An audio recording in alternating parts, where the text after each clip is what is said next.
शरीर माध्यम खलु धर्म साधनम, क्या लिखा है शास्त्रों में? शरीर जो है ये धर्म का पहला साधन है।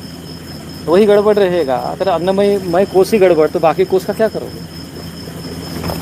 तुम्हारे साथ क्या है? पित्त दोष है। देखो जो राजसी भोजन होता है ना, वो दुख सुख आमय प्रदा माना गया है। दुख सुख आमय, आमय ने रोग पैदा करता है ना। कटु तीक्ष्ण अम्ल उष्ण लवणायुक्त, ज़्यादा नमकीन खट्टा तीखा खट्टा, है ना, ये सब नहीं खाना चाहिए। शरीर को केवल साधन समझना चाहिए। समझ रहे हैं कि नहीं? जैसे गाड़ी होती है तो हम गाड़ी को ज़्यादा सजावट करते नहीं, हम लोग साफ़ सुथरी रहे, ठीक ठाक रहे, गाड़ी चलती रहे। अब उसको सुबह शाम उसको फूल माला थोड़ी पहनाएंगे कि जैसे वो विवाह में सजाते हैं, वैसे तो नहीं सजा के रखना। शरीर को, शरीर से अलग अपने को देखना शुरू करो, ठीक है?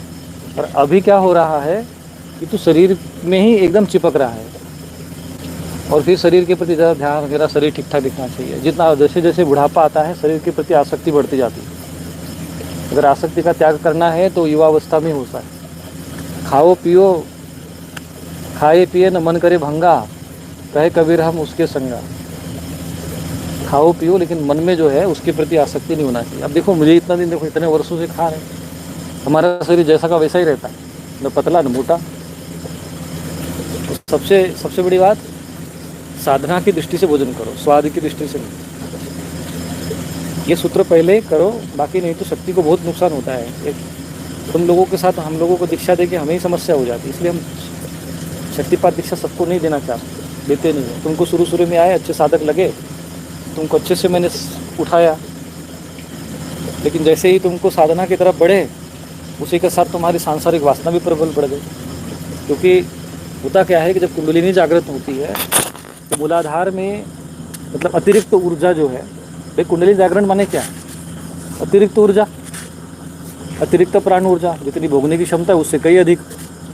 तो मूलाधार में क्या है? विकार होते हैं, तो विकार तीव्रता के साथ बढ़ते हैं। जैसे समुद्र मंथन और साधना, ये दोनों एक ही बात है। जो समुद्र मंथन में जैसे विष प्रथम निकलता है, ऐसे ही साधना में हृदय मंथन होता है।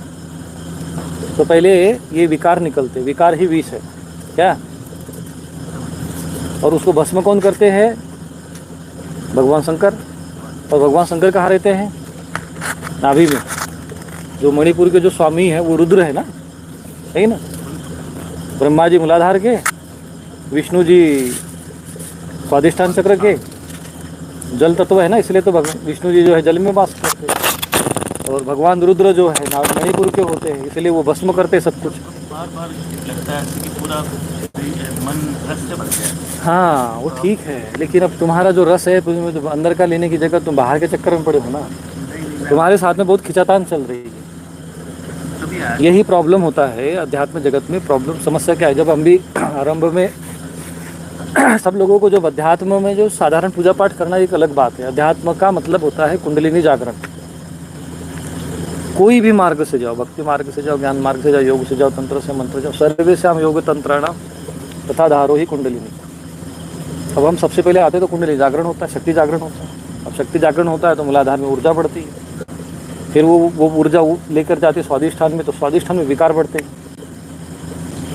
और फिर वो सारे विकार जब जाते हैं मणिपुर में, तब वो भस्म होते हैं।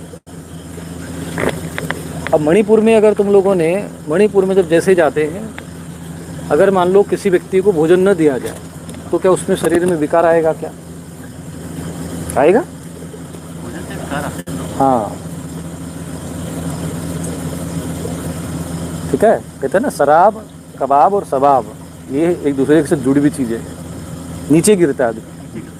जैसे ही भोजन किया, मणिपुर चक्र जाम हो गया, तुम्हारी ऊर्जा जो है अधोगामी हो गई। वो फिर जो ऊर्जा जैसे खाए तो तुम चले गए नीचे केंद्रों में, स्वादिष्ठान में। तो स्वादिष्ठान में जैसे राजसी भोजन करेगा, शराब पिएगा, मांस खाएगा, तो उसके मन में क्या होता है? भोग भोगने की इच्छा होती है ना, भोजन के बाद भोग भोगने, क्योंकि मणिपुर से तुम स्वादिष्ठान में आ गए। अब मान लो भोग भोगने की अगर इच्छा हुई, अगर भोग नहीं मिला, तो फिर उसके बाद मिला या नहीं मिला, तो उसके बाद वो फिर नीचे जाता है। कहाँ? मूलाधार में। मूलाधार में क्या होता है? निद्रा, उस होता है तमस। इसलिए सात्विक व्यक्ति जो होता है, जो अल्पाहार करता है, जिसका जिसमें अल्प मात्रा में। अब ये जो तमस में जाता है तो जो अन्न होता है हमारा वो जो है मेद बनता है, मल की मात्रा ज़्यादा होती है, अर्थात शौच वगैरह जो मल ज़्यादा निकलता है शरीर से, जैसे पसीना ज़्यादा निकलेगा। अब देखो गृहस्थी जो व्यक्ति होता है ना, अब जैसे ये आया गृहस्थी व्यक्ति एक है इधर, उसके शरीर से दुर्गंध आ रही है, हमारे पसीने से भी दुर्गंध नहीं आती, हमारे पसीने से भी सुगंध आएगी। आहार का बड़ा रोल है। हाँ, इसीलिए तो भगवद गीता में समझाया 6वें अध्याय में, युक्त आहार से विहार से युक्त चेष्ट से कर्मसु युक्त स्वप्ना व बोधो से योगो भगवते दुख। तब तुम्हारा योग जो है, आखिर भगवान ने युक्त आहार शब्द क्यों जोड़ा? अर्जुन को बोलते भेजे जो मन में है उसको खा, मेरी भक्ति कर। आहार आपका केंद्र बिंदु में हो, एक क्रम है एकदम। इसलिए जब लक्ष्मण जी को जब वो उपदेश दिया गया था ना, तो उन्होंने कहा कि जीभ पकड़ो और जनन इंद्रिय पकड़ो, बस 2 ही उपदेश होता है ना? क्यों?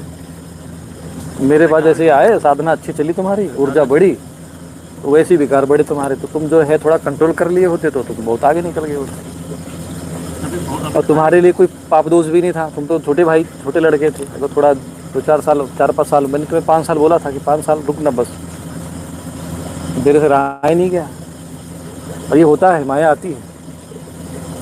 वो तो चलो हमारा भी मन ऐसा थोड़ी था कि हम भी कोई आसमान से टपके हुए कोई अवतारी पुरुष थोड़ी है। कैसे हो गया कि भोगने की इच्छा बहुत कम हो गई और खाने की इच्छा? हाँ, तो मणिपुर तुम्हारा थोड़ा, मतलब वो जो क्या कहते हैं, वो स्वादिष्टान से मणिपुर चक्र तुम्हारा ज़्यादा एक्टिव है।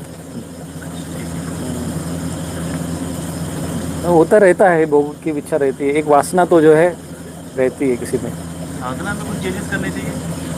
हाँ, साधना में कुछ चेंजेस? कुछ नहीं है, बस खाने का मन करे तो खूब खाओ, लेकिन ये है कि खा खा के बीमार पड़ने के सिवा कुछ मिलेगा ही नहीं। मेरे साथ जब मेरे जब शक्ति जब पहुंच गई थी ना मणिपुर चक्र में, तुमको विश्वास नहीं मानोगे, मैं 50-50, 60-60 समोसे खा लेता था। एक बार किसी के गांव में मैं गया, तो कहा, फिर बाद में मैंने धीरे धीरे मेरा कंट्रोल हो गया भोजन पे, 4 रोटी खाते थे, अपने हाथ से शुरू से ही रहा, बल्कि मैं इन लोगों को बनाकर खिलाया हूँ। हमने को कभी इनके हाथ का बनाया हुआ नहीं खाया। क्यों अनिल, सही बात है कि नहीं? हलवा खिलाए तुम लोगों को, पपीते का बना के खिलाए हैं, लेकिन इनके हाथ का कभी नहीं खाया हमने। ये हमारा सूत्र था। तो फिर क्या है कि एक बार उसने, किसी ने कहा कि महाराज कुछ नहीं खाते हो आप? मैंने कहा चलो आज खिलाओ मुझे, कितने खिलाते हो? उस दिन उनके घर में कुछ अतिथि आए हुए थे, 15-20 लोग। तो 15-20 लोगों का भोजन बना था, 5-6 महिलाएं लग गई थी। अब बना दी उन्होंने, सब्जी बना दी, 25-30 लोगों की सब्जी बनाई। तो मैंने कहा कि चलो महाराज जी, स्वामी जी पहले, तो स्वामी जी को पहले खिलाते हैं, बाद में सबको खिलाएंगे। तो मैंने कहा ठीक है, आज मैं तुमको बताता हूँ कि हम कितना खा सकते हैं। हमने अपना ध्यान केंद्रित किया नाभि चक्र पे, भगवान महारुद्र का आह्वान किया, वडवानल अग्नि का, तो भोजन करना शुरू कर दिया। मतलब उनकी पूरी सब्जी खत्म हो गई। 3 महिला 4 महिला रोटी बेलते बेलते थक गई। 80 से ज़्यादा रोटी हमने उस समय खा गए थे। 4 रोटी खाने वाला आदमी 80 रोटी कैसे खाएगा? और पूरी सब्जी खत्म। लास्ट में ये हुआ कि चलो रोटी तो बना देंगे तुरंत, सब्जी कैसे बनाएंगे? तो उन्होंने सब्जी में पानी डाला, और फिर एक कोई चेला था हमारा चतुर, उसने कहा कि यार इसमें तुलसी पत्र डालो, तब थोड़ा स्वामी जी शांत हो गए। तो उसने तुलसी पत्र डाला और पानी डाल दिया इन्होंने सब्जी में। मैंने जब पानी डाल दिया तो थोड़ा हटाओ फिर, तो फिर वो नहीं खा पाए। तो अग्नि जो होते हैं ना, जो नाभि चक्र जब जागृत होता है तो ऐसा होता है। खूब खाते थे हम समोसा, ये सब लोग पहले इधर के लोग जो है आते थे तो समोसा लेकर आते थे मेरे लिए।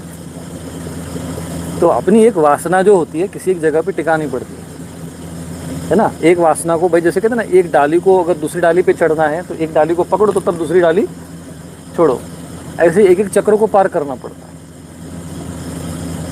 फिर उसके बाद वो भी खत्म हो गया। अब तो भोजन देख रहे हो तुम्हारे सामने रहता है, सब कुछ है, खाते हैं। नहीं खाए तो भी ठीक, नहीं खाए तो अभी अगर हम चाहे कि मैं अपने शरीर को बिना अन्न के रखूं तो मैं रख सकता हूँ, बिना अन्न के भी हम रह सकते हैं आजीवन। लेकिन बिना अन्न के रहने का मतलब ये होता है कि फिर जो हमारी जो शक्ति है वो हमेशा ऊपर के केंद्र में रहेगी। तो जब लोग संपर्क में आएंगे तो शक्ति का ट्रांसफ़र होता है। तो जितनी शक्ति आप उसका अच्छी चीज़ उसके शरीर में जाएगी तो बदले में उसकी जो गंदगी है वो हमारे में आएगी। इसलिए महापुरुष जो साधक लोग, योगी लोग होते हैं, जो वास्तविक योगी होते हैं, तपस्वी होते हैं वो साधु लोगों से दूर रहते हैं, स्पर्श आदि से बचते हैं। और जिसके पास कुछ है ही नहीं, उसको कुछ फर्क ही नहीं पड़ेगा, उसको क्या है। ठीक है कि नहीं। भिखारी की जब झोली में कुछ है ही नहीं है तो वो तो चाहे जितना बांटे, कहते हैं हाँ भैया लो, अब लेते जाओ, अब बोलना ही तो है उसको, देना तो है नहीं। ऐसे ही थे ना वो तुम्हारे, वो हरी चटनी लाल चटनी, बस हो जाएगी, कृपा आ जाएगी। हाँ बस कृपा आती जाएगी। ऐसे कपटी लोग समाज में होते हैं। सच में जो तपस्वी योगी होते हैं, जिनमें आशीर्वाद देने का सामर्थ्य होता है, वो कभी नहीं आशीर्वाद देते। बहुत विपरीत खास परिस्थिति में जिसको ऐसा लगेगा कि मामला इसका पूर्व जन्म में इसने मेरी सेवा की है या कोई विशेष सेवा किया है, विशेष भक्त है, विशेष व्यक्ति है, तभी वो अपनी शक्ति का प्रयोग करते हैं। तो बाकी तो अपने कर्म काटो, अपनी तपस्या करो, साधना करो।